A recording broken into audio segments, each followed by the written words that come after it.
એમાં આપ્યું છે ત્રિકોણ એબીસી માં ખૂણો સી બરાબર 90, AB બરાબર 29, BC બરાબર 21, ખૂણો ABC બરાબર થીટા. તો આ બે પરિણામ મેળવવાના છે, cos વર્ગ થીટા પ્લસ sin વર્ગ થીટા, cos વર્ગ થીટા માઈનસ sin વર્ગ થીટા. તો આના માટે પહેલા આપણે એક ત્રિકોણ બનાવશું. આના મોટા ભાગના પ્રશ્નોની અંદર આપણે ત્રિકોણ બનાવવાની જરૂર પડશે જ. કયો ખૂણો 90 છે? C. અહીંયા A, અહીંયા B, આવા નામ આપીએ. ખૂણો ABC, ABC આ ખૂણો છે એ થીટાનો છે. તો આ બે પરિણામ મેળવવા હોય તો આપણી પાસે ત્રિકોણની બાજુના માપ જોઈએ. 29 AB નું માપ છે, 21 કોનું માપ છે? BC નું. હવે આપણે AC મેળવી લઈએ તો આપણું કામ થઈ જશે. તો એના માટે ત્રિકોણ ABC માં પાગોસી પરથી શું આવશે આમાં? AB સ્ક્વેર, કર્ણ AB થશે બરાબર આ બે બાજુના વર્ગનો સરવાળો, એટલે કે BC square plus AC square. AB કોણ છે? 29 નો વર્ગ. BC આ સાઈડ આવશે તો માઈનસ થશે, માઈનસ 21 નો વર્ગ બરાબર AC સ્ક્વેર. હવે જ્યારે અહીંયા મોટા આંકડાઓ હોય, અહીંયા એટલા બધા મોટા નથી, જો વધારે મોટા હોય અને આવા પરિણામ મળતા હોય તો આમાંથી AC મેળવવાની બે રીત. એક, બેના વર્ગ કરી બાદબાકી કરી એનું વર્ગમૂળ કાઢીએ. બીજી, આ તો આપણે વાપરીએ જ છીએ, આપણે બીજીનો ઉપયોગ કરીએ. આ વાતાવરણ આવું છે, a વર્ગ માઈનસ b વર્ગ જેવું છે કે નહીં? તો આના આપણે જાણીએ બે અવયવ પડે. કયા કયા? a minus b, a plus b. તો અહીંયા પણ આ રીતે આપણે આના ભાગ પાડી શકીએ. તો આમાં શું થશે? પેલામાં આવશે 29 માઈનસ 21, બીજામાં આવશે 29 પ્લસ 21. સામે AC સ્ક્વેર એમનેમ રહેશે. 29 માંથી 21 જાય તો વધશે કેટલા? 8 ગુણ્યા 29 ને 21 કેટલા થશે? 50 બરાબર AC સ્ક્વેર. હવે જો આપણે આનું વર્ગમૂળ લેવું હોય તો AC સ્ક્વેર નું AC. અહીંયા શું થશે? 8 એટલે 4 2 8 50, 25 2 50 થશે, 2 2 4, 4 4 16, 16 ગુણ્યા 25, 16 નું વર્ગમૂળ 4, 25 નું વર્ગમૂળ 5 એટલે 4 5 20. તો AC નું માપે મળી ગયું આપણને.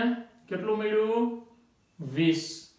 હવે આની અંદર બે પરિણામમાં sin થીટા અને cos થીટા સિવાય ત્રીજું કોઈ છે જ નહીં. તો પહેલા આપણે sin થીટા અને cos થીટા અલગથી મેળવી લેવાય. sin થીટા એટલે કોણ હોય?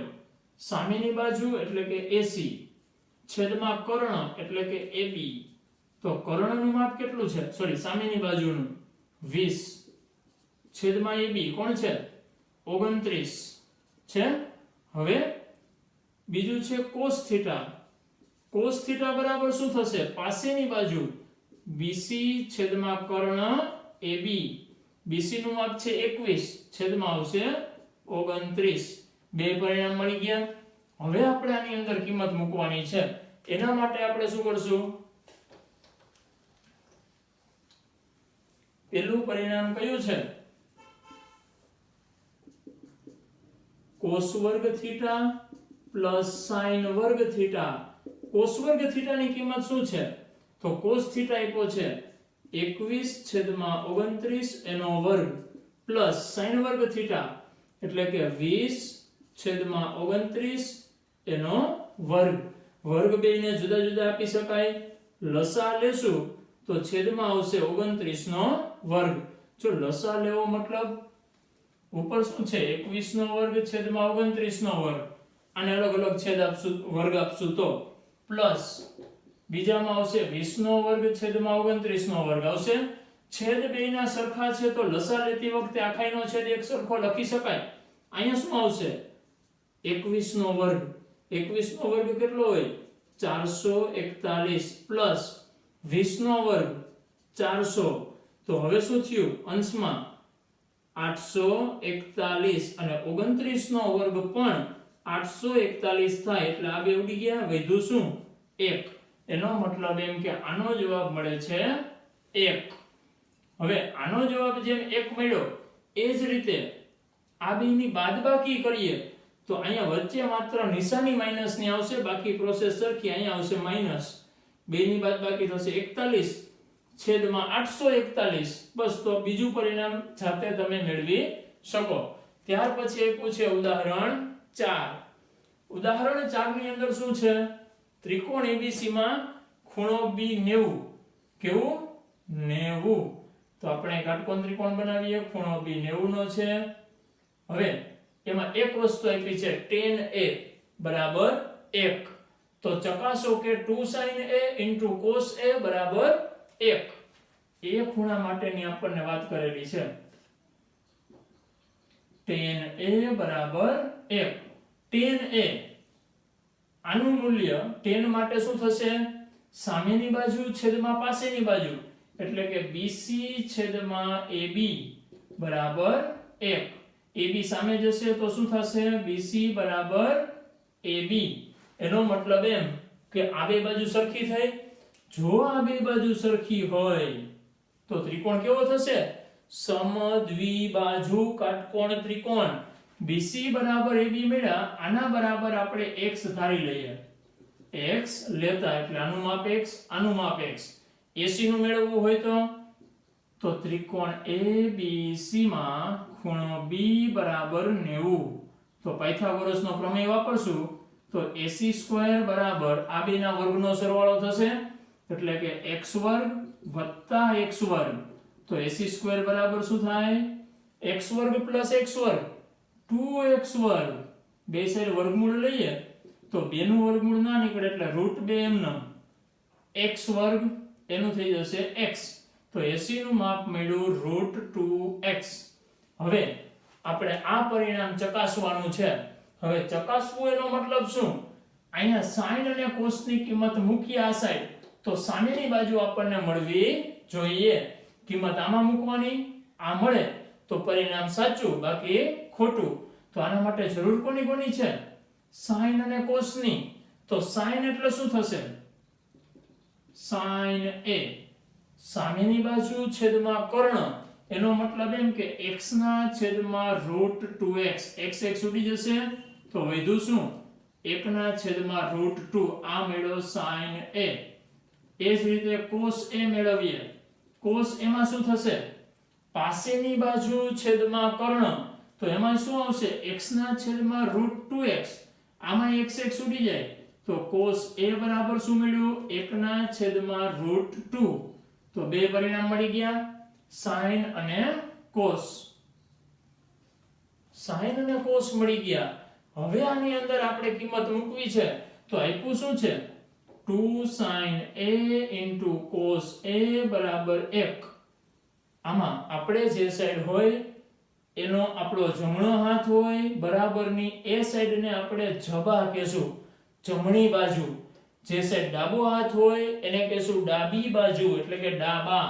તો અહીંયા ડાબા બરાબર શું લખાય? આપણો ડાબો હાથ કઈ સાઈડ હોય? આ સાઈડ. આ સાઈડ જમણો હાથ હોય તો આ ડાબી બાજુ થશે. શું થયું? 2 sin A cos A. તો આમાં આપણે કિંમત મૂકી અને જવાબમાં 1 મળે, એટલે કે જમણી બાજુ મળે, તો કહી શકીએ કે આપણું પરિણામ સાચું. તો અહીંયા 2 એમનામ sin A ની કિંમત 1 ના છેદમાં √2 cos A ની કિંમત 1 ના છેદમાં √2. બે સરખી જ છે. હવે √2 ગુણ્યા √2 છેદમાં થશે ને આવું, તો √2 ગુણ્યા √2 એટલે કેટલા થાય? 2. શું કામ? 2 નું વર્ગમૂળ √2 હોય તો √2 ગુણ્યા √2 એટલે 2 નો વર્ગ. 2 નો વર્ગ એટલે થશે 2. તો આ 2 થાય છે અને b અહીંયા ઉપર ગુણાકારમાં છે તો આ ઉડી જશે. બધું ઉડી ગયું તો વધ્યું કોણ? 1. અને 1 કોણ છે? જવાબ. ચકાસવાનું કીએ, બે બાજુ આ રીતે આપી હોય સાબિત કરવાનું કીએ તો ત્યારે આપણે ડાબી બાજુ અને જમણી બાજુનો આ રીતે ઉપયોગ કરશું. ત્યાર પછી છે ઉદાહરણ નંબર 5. ઉદાહરણ 5 ની અંદર ત્રિકોણ OPQ માં P કાટખૂણો છે, એટલે આપણે અહીં આકૃતિ દોરી છે એની અંદર P કાટખૂણો લીધો. OP બરાબર 7 સેમી. આ માપ 7 સેમી આપ્યું છે.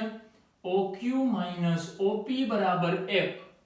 OQ એટલે કર્ણ minus PQ બરાબર 1 આ બે બાજુની બાદબાકી 1 સેન્ટીમીટર છે એવું કીધું છે તો sin Q એટલે કે આ ખૂણા માટે sin નું મૂલ્ય અને cos Q એટલે કે cos નું મૂલ્ય મેળવવાના છે તો આ બે બાજુ વચ્ચેનો સંબંધ છે એના માટે આપણે પહેલા તો કઈક પ્રક્રિયા કરીએ બેમાંથી એકને આપણે ધારી લઈએ જ્યારે બાદબાકી વાળા પદ હોય ને ધારવાનો પ્રશ્ન આવે ત્યારે આ બેમાંથી કોઈ પણને આપણે ધારી શકીએ માની લ્યો કે આમાંથી હું PQ ને ધારી લઉં ધારો કે PQ બરાબર x સેમી છે ના ધારીએ તો પણ ચાલે પણ જો ધાર્યું હોય તો આપણને સાદુરૂપ આપવામાં સરળતા રહે તો PQ કોણ થયું x સેમી હવે જો PQ x હોય તો આપણી પાસે છે આવું OQ PQ બરાબર 1 તો OQ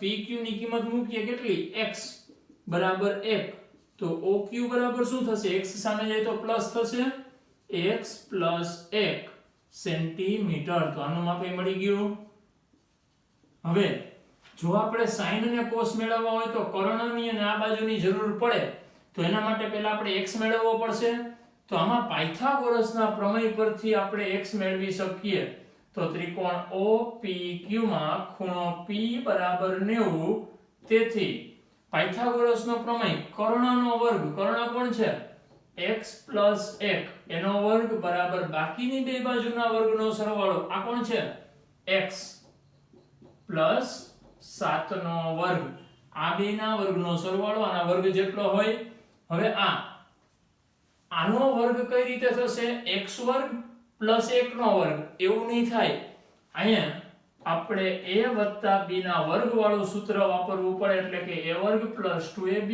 પ્લસ b વર્ગ a ની જગ્યાએ કોણ છે x b ની જગ્યાએ કોણ છે 1 તો x ની જગ્યાએ a આમાં જ્યાં છે ત્યાં કિંમત મૂકવાની એકડો છે એ b ની જગ્યાએ મૂકવાનો તો પેલા પદમાં શું આવશે x વર્ગ પ્લસ 2ab 2a અને b એટલે 2x જ આવશે x ગુણ્યા 1 એટલે x વત્તા b નો વર્ગ એટલે કે 1 નો વર્ગ 1 બરાબર અહીંયા છે x નો વર્ગ પ્લસ 7 નો વર્ગ 49 હવે આનું સાદુરૂપ આપવાનું આમાંથી x વર્ગ આ સાઈડ આવશે તો માઈનસ થશે અને અહીંયા પ્લસ છે તો આ બે ઉડી જશે તો હવે અહીંયા શું વધ્યું 2x એકડાને સામે મોકલશું સામે 49 છે તો એકડો બાદ થશે તો વચ્ચે કેટલા 48 બગડો જશે છેદમાં તો x બરાબર આવશે 24 સેન્ટીમીટર x કોણ છે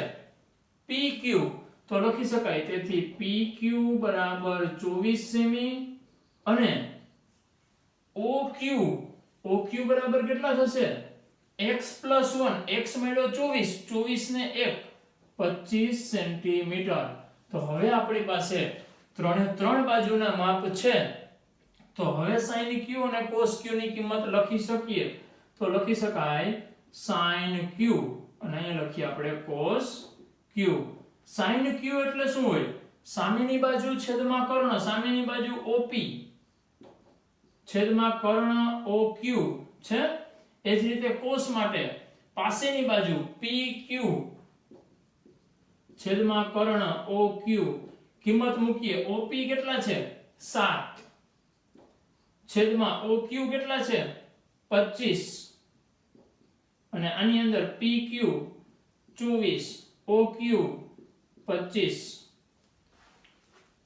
આ ચેપ્ટર ની અંદર આપણે ધ્યાન રાખવા જેવી ખાસ બાબત કોઈ પણ ત્રિકોણમિતીય ગુણોત્તર મેળવતા હોઈએ અને સામે જે જવાબ મળે એમાં છેદ ઉડતા હોય ત્યાં સુધી ઉડાડવાના બાકી આ પદમાં હવે આગળ અને પોઈન્ટમાં ફેરવવાની જરૂર નથી આને આપણે આમનામ રાખશું ચાલશે આના કોઈ માર્ક્સ કપાશે નહીં તો આનું આપણે વધારે સાદુરૂપ આપવાનું નથી આના જવાબ આપણે આટલા જ રાખવાના છે ત્રિકોણમિતિના કોઈ પણ દાખલાની અંદર આપણે આવા જ સ્વરૂપમાં જવાબ રાખશું જ્યારે એના છેદ નહીં ઉડતા હોય ત્યારે